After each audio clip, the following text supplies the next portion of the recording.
In this video I'll be doing the AQA GCSE 2019 paper, and we are doing paper 3. In this video I'll be covering question 10 to question 16.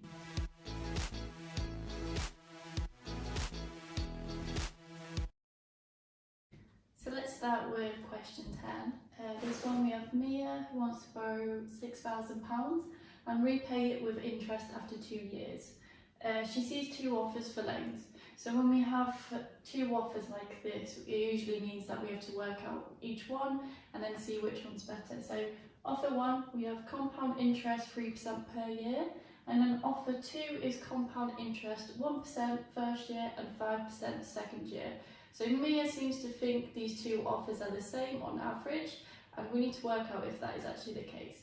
So we'll start with offer 1.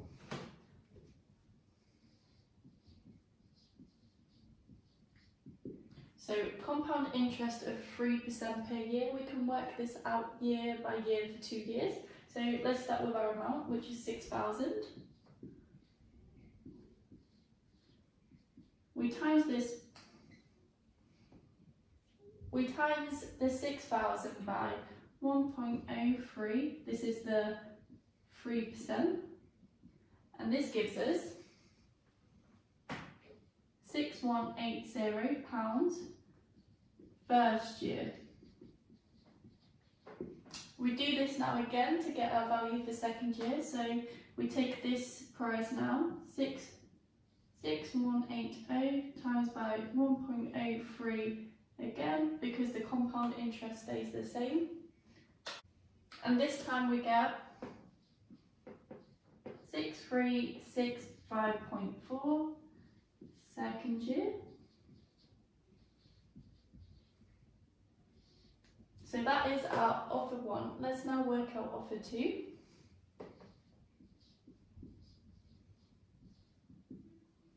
So we take the 6,000 again, this time we times it by 1% because it's 1% first year.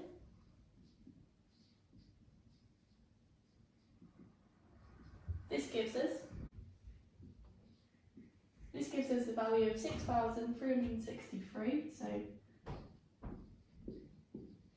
second year.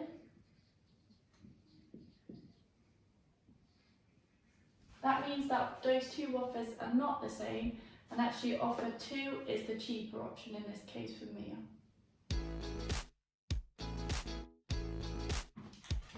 So let's start with question 11. Here we have two sets of numbers, set A and set B. So here is our set A and here is our set B.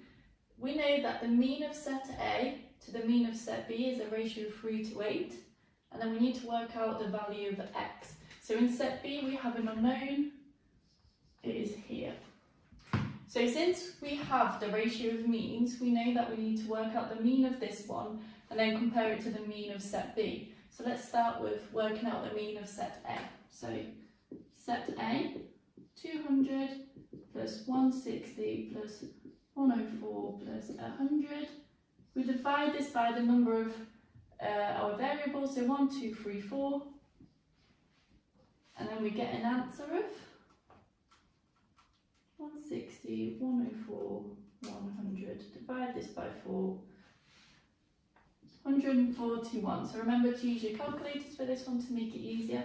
Now we use our ratio, so 141, we will times this by 8 over 3, and this will give us the mean of our set B.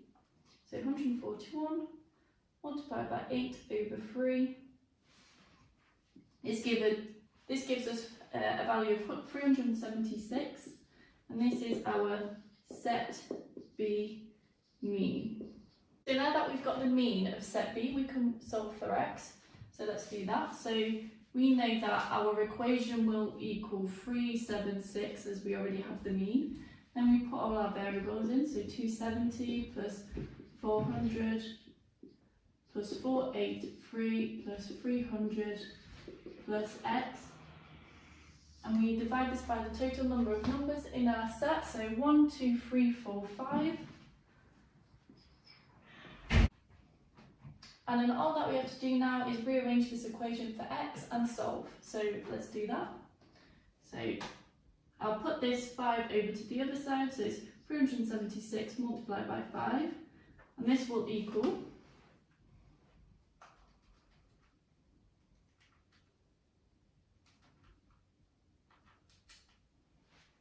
1,453 plus our x.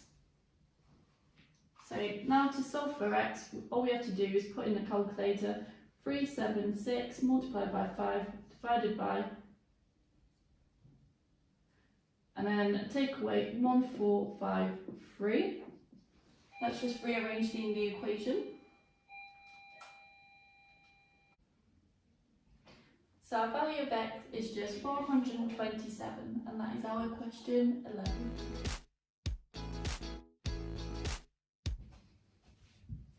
So here's question 12. Here we have a straight line which has a gradient of 4, and we know that it passes through the points 5, 23. So we need to work out the equation for the line using the line equation, and I hope you're familiar with this one. It's y equals mx plus c. So for this one, we know that for the line equation, the m is the gradient. So we know that this equation can already be written as y equals 4 mx plus c, replacing the m for the 4, as we know that's what the gradient is. So then we use these coordinates. The first coordinate always is the x, and then the second coordinate is always the y. So since we have x and y for one of the points, we can substitute this into the equation to find out what c is. So let's do that. So we have our y, which is 23, and we have 4 times this by 5 plus c. So 23 equals 20 plus c. 23 take away 20 equals 3. And this is our c. We can rewrite this equation with our m and with our c. So our line equation is y equals 4x plus 3.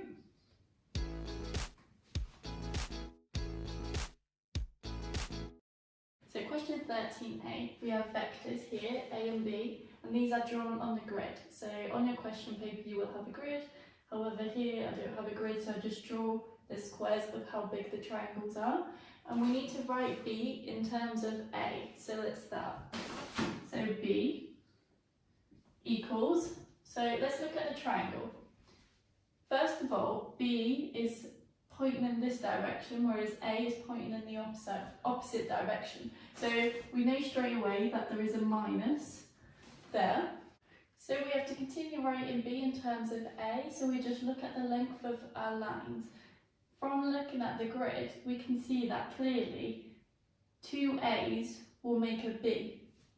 So B is just equal to 2A minus 2A, because the lines are pointing in opposite directions. So let's start with question 13b. Here we have vectors c and d, and these are drawn on the grid. Here is c and here is d. What we have to do is draw a vector representing c take away d. So c take away d. So how do we start this? So we have vector d, which is pointing in this direction. And we have to take c take away d. What we can do is turn these vectors into addition by simply doing c plus negative of d. And we get negative by just switching the direction of d so that it now faces this way, and we make this an addition question. So we draw these together by getting c, which is here, points in this direction. And this is the tip of C, and this is where we join D. So now we take D, which is this line, and that is our vectors added together. We can also draw this on the graph. So we have 1, 2, 3, 4, 5, 6, 7, and then 1, 2. So this is our C, and this is our D, and these are our vectors added together. Let's start with question 14. So for class X, the ratio of number of boys to the ratio of number of girls is 7 to 8. And then we have class Y, where the number of boys to number of girls is a ratio of 3 to 4. And then we have these following statements. So the first statement is class X has more boys than class Y. Second statement, class X has twice as many girls as class Y. Third statement, class X has a greater proportion of boys than class Y. And statement 4 is class X has the same proportion of boys than class Y. So we have to select one of these statements to be true. So let's start with the first one. Class X has more boys than class Y. We can't agree with this statement because we don't actually know how many boys it has. We just know that what the ratios are of boys to girls. So this one is immediately a no. Then we have the second statement. Class X has twice as many girls as class Y. Again, because we don't know how many students are actually in the class, we can't agree with this statement because we don't know. We only have the ratios. So this one's definitely a no. Class X has a greater proportion of boys than class Y. By proportion, it means proportion of boys to girls. So class X has a proportion of 7 boys to 8 girls, whereas class Y has a proportion of 3 boys to 4 girls. So let's see if this statement is true. So class X ratio is 7 to 8. These are boys and these are girls. Class Y is a proportion of 3 to 4. Girls to boys. So to make this easier, we can multiply it by 2, both sides. So we have a ratio of 6 to 8, which is comparable to the ratio of... So this shows that class X proportion of boys to girls is greater than proportion of boys to girls for class Y. Therefore, this statement is actually true. Let's check the last statement just in case. So class X has the same proportion of boys than class Y. Well, we know that the proportion of boys to girls is 7 to 8 in class X, and the proportion of boys to girls in class Y is 6 to 8. So no, they're not the same. So this one is not true. So our correct statement is statement number 3. Let's start with question 15 now. Here we have to simplify this equation. So we've got a cubed b squared divided by cd multiplied by c over ab to the power of 5. So let's rearrange this equation in alphabetical order to make it a bit easier. So we have a cubed b squared c. So remember, because this is multiplied by each other, they can all be on the same fraction. And then we do the same with the bottom. So we have a, b to the power of 5, another c, and a d. So let's start with our c's. We have one c on the top, one c on the bottom, so we can cancel these out. We only have one d, so we just leave that alone.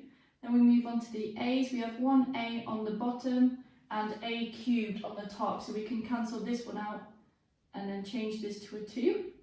And then for the b's, we have b squared on the top, b to the power of 5 on the bottom, so we can cancel this and change the 5 to a 3. So let's rearrange this now. So we have a squared on the top, b to the power of 3, and then d. That's all that's left, and that is our equation simplified. The question 16. Here we have two sectors from two different circles. We have sector A here and sector B here. Which sector has the biggest area? So for this one we need the area of a sector, which is just this equation here. This is the angle divided by 360 times by pi times by r squared. So let's work out sector A first. Sector A. Our angle is just x, which is here, divided by 360 times by pi. Our r is 1.5r squared. And then we work out sector B. and we do the same. So for this one, the angle is 2x, so we have 2x here divided by 360 times this by pi times by r squared. All we have to do is simplify these two equations and then see which one's bigger. So sector A, we can simplify this equation by doing this. We can simplify this equation by putting this in the calculator so that we can square the 1.5 and divide it by 360, which gives us 2.24 divided by 360 times by pi times by r squared. And for this one, we do the same, so we simplify it by just doing x by 180 times by pi times by r squared. So this is actually equal to 0.006222, and this, so 1 over 180.